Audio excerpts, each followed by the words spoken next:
yang kita bicarakan kemarin tentang konstruksi kebenaran tersebut, bahwa memang banyak sudut pandang yang bisa dilihat agar kita melengkapi. Ini tadi kalau digali jadi rodok mumet meneh iki nanti. Terus nanti kita tanya, ini perlu apa ora iki? Terus nanti kan misalnya jadinya gini, masuk ke registrasi itu, terus nanti ada hukuman atau tidak hukuman. Mbuh ya moga-moga jihad. Setahu saya jihad ada pasangan lainnya yang namanya ijtihad dan mujahadah. Asal katanya sama. Kalau saya mendefinisikan jihad sendiri adalah output dari penyatuan antara ijtihad dan mujahadah. Bener salah iki ya pemain sudut pandangku. Bagaimana ijtihad adalah kita mencoba nengkene urusane mencoba mengetahui Tuhan dengan mengetahui alam nek fisika, mencoba mengetahui Tuhan dengan perilaku binatang kalau biologi, mencoba mengetahui Tuhan dengan macul sawah kalau para petani, kan bisa juga seperti kalau saya melihatnya seperti tulisannya Musashi di Five Ring itu, bendina seumur hidupnya belai wong, bacoi wong, ending-endingnya ketemu Tuhan juga. Iki ya aku ora ngerti hitung-hitungannya piye iki nanti di sana. Aku mencari Tuhan iki. Enak ngono rek. Aku mencari Tuhan iki. Lumayan iso ngono kuwi. Bagaimana dia dengan ijtihadnya mencoba mencari konstruksi cara berpikir, konsistensi di dalam dunia. Karena sebuah kebenaran yang sejati pasti dia punya konsistensi dalam kebenarannya, yang kemudian diyakini dan dilakukan sesuai dengan keyakinannya. Wudunya dia, maksudnya pencarian dia sendiri dalam dirinya. Karena ilmu kelakonnya kan dilaku. Kalau kita membayangkan rasa manis di definisi di akal dan yakin bahwa itu manis, kita tetap tidak akan bisa merasakan manis sebelum menjilat apa itu rasa manis, menjilat gula atau tebu. Jadi jihad adalah output dari ijtihad mujahad yang diyakini dengan mujahadah hatinya, kesatuan dan dilakukan dalam fisiknya. Itu parameternya pasti ada garis-garis yang berbeda sehingga penilaiannya juga berbeda. Ini juga susah kita mau ngomong orang itu berjihad atau tidak, karena kita tidak pernah bisa merasuk ke dalam pikirannya seperti apa. Dalam pikirannya kan kita kemarin ngomong tentang konstruksi kebenaran, bahwa kebenaran bisa dilihat dari banyak sudut.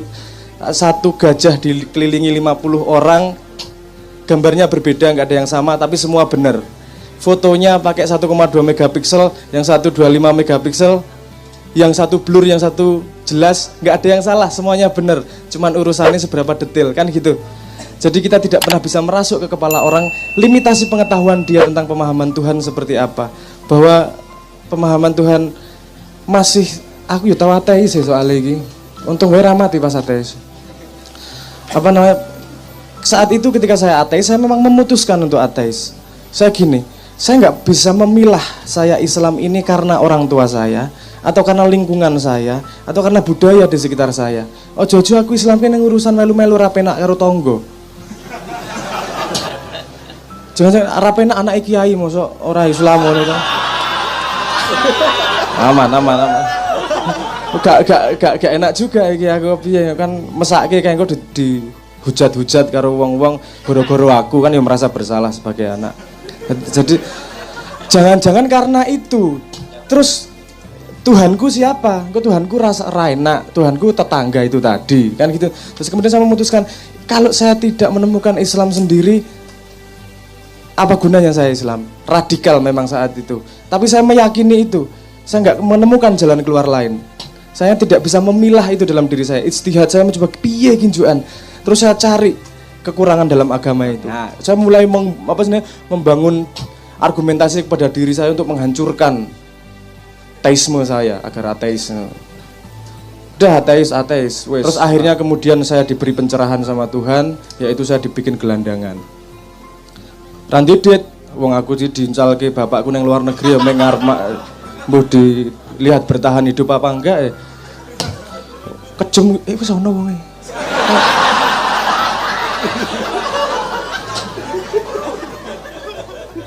Berangkat anak SMA suruh ngurus sendiri, berangkat sendiri, dianterin sampai bandara. Tok wis mangkat dhewe.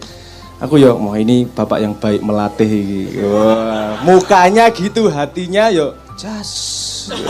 Ya, sampai sana dalam 5 tahun itu gini, kampungnya sekolah ke luar negeri, yang penting nggak ada orang Indonesianya. Milion yang ngendi. Aku ya oke lah, ya wis kon ada lah, lumayan lah. Nggak tahu kalau waktu itu kalau di sana sangat dingin. Terus saya berangkat ke sana, nggak pernah sekalipun ditilii seumur-umur. Saya lulus kuliah nggak datang, nggak punya foto kuliah lulus kuliah saya.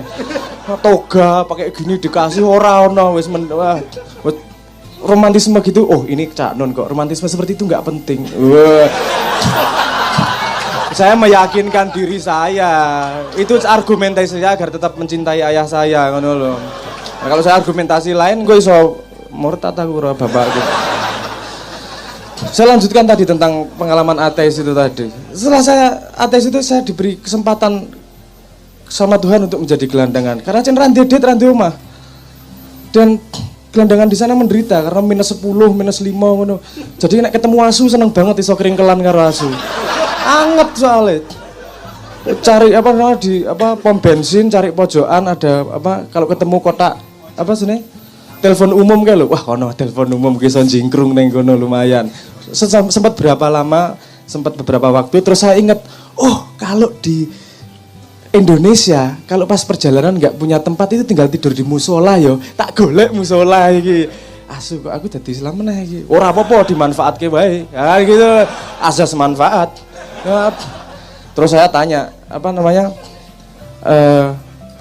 terus saya naik waktu itu lumayan ada duit, saya naik taksi karena orang ngerti di mana masjid di situ. Terus saya ngomong sama sopirnya cewek, terus saya mau diantarkan ke masjid terdekat. Oh, masjid ya. Terus dia tanya gini. Oh, ya nanti sekitar $20 apa berapa gitu, $20 sampai sana. Oh iya, nanti saya bayar. Mana duitnya? Yo, saya pengen lihat duitnya dulu. Nanti sampai sana kamu nggak bayar. Bajingan yo. Oke yo. Habis itu kerumpul-kerumpulan ada 20. Oh ya udah dianterin lah sampai sana. Dianterin sampai sana terus lumayan lagi kos-kosan gratis gitu. Kan pikirannya gitu. Terus sholat Isya saya ikut jamaah bareng. Gayane ndonga suwe, doanya lama. Hilang satu. Lumayan nih ndongane suwe banget padahal ateis gue. Itu cuman seolah-olah orang soleh wae. Doanya lama sampai habis itu saya mojok. Ada penjaga masjid datang. Kamu kok nggak pulang? Kalau numpang tidur boleh. Nggak punya rumah, pulang kemana? Terus oh iya, terus diambilin bukan sleeping bag. Udah beli sleeping bag lumayan. Terus saya boleh tinggal di sini. Boleh, tapi ikut bantu-bantu ya. Oke, siap. Bantu-bantu, jadi ikut bantu masak, bantu Di situ saya melihat orang Arab ki daya makannya luar biasa. Nek ngemil ki paha ayam kayak 5 ceplok. Bajigur iki wetenge sepiro wong iki wae. Kene siji ae wareken karo ngobrol ceplok ya. Hayo hada. Jiko meneh iki weteng opo. Jadi saya melihat situ terus di dapur saya motongin segala macam sama iseng nunggu di oven mukul-mukul meja. Pak. Ada yang datang. Haram itu. Kamu baru masuk Islam ya? Aku kan ora diusir. Iya, saya baru mualaf saya. Iki men ra diusir kuwi asas manfaat kabeh kuwi. Iya, kalau di Islam tuh nggak boleh kayak gitu. Musik itu haram. Oh, iya. Ya wis, aku wis oke. Terus ada kesempatan di situ ngobrol sama syekhnya. Ada kalau sore ada ngaji, ada perpustakaannya. Lumayan saya belajar, moco-moco dan segala macam. Dalam hati saya pengen takon karo saya urusan setan ini tadi. Suatu hari saya ada kesempatan terus nanya sama saya, Syekh, ngaku aja ya saya sih di sini biar nggak mati aja urusannya. Saya ragu sama Islam tuh. Saya dari kecil kenalnya Islam tapi isinya dogma kabeh. Saya cuma sebuah pertanyaan dari informasi yang valid. Bener nggak Tuhan? Adil, bener. Ini masuk neraka, bener katanya. Berkembang biak, bener nggak? Bener katanya. Saya tanyakan, kalau 1 detik saya nyet sebelum kiamat terus ada setan masuk surga apa neraka? Ketawa dia. Aku iki nek ra gendeng ampuh iki. Iki sambil mikir apa piye iki. Gimana nih jawabannya ini? Dia gini, saya tanya balik ya. Ya, kamu tahu cara berkembang biak setan? Bajingan, betul. Iya. Aku gak pernah mikir itu ya. Iya. Yang brojol toh, yang berkembang biak toh. Selesai. Lo kan itu asumsimu, manusia. Laki-laki sama perempuan kemudian lahir manusia yang baru. Itu kan manusia. Kamu tahu informasi setan berkembang biak? Yo enggak. Itu kan informasi penting. Kamu bilang dia punya anak yang baru. Kalau misalnya dia bilang, kalau misalnya setan itu berkembang biak kayak amuba, dia bilang, membelah diri. Jadi ada setan yang baru karena membelah diri. Kayak aku njuk bayangke demit pocong belah, jadi pocong mana? Neng utekku langsung keluar gitu. Ya apik ya iki. Iki berkembang siklus perkembang biakan pocong misalnya gendruwo tuyul ngono. Tuyul non OS Android gitu. Terus apa namanya? Terus saya, oh iya ya. Jadi kalau dia misalnya asumsi kalau dia berkembang biak seperti amuba ya memang masuk neraka ya dia karena dia bukan makhluk yang suci baru, memang dia ikut dosanya yang pernah dia lakukan sebelumnya kan ruginya gitu. Apa gitu bener pertanyaannya? Saya ya nggak tahu, saya nggak pernah tanya setan cara berkembang biaknya gimana dia gitu. Oh, disitulah saya masuk pada kesimpulan bahwa agama itu urusannya soal iman pertama. Ketika ada informasi yang tidak konsisten, ada yang bertabrakan, urusannya pengetahuan saya dan cara pandang pikiran saya.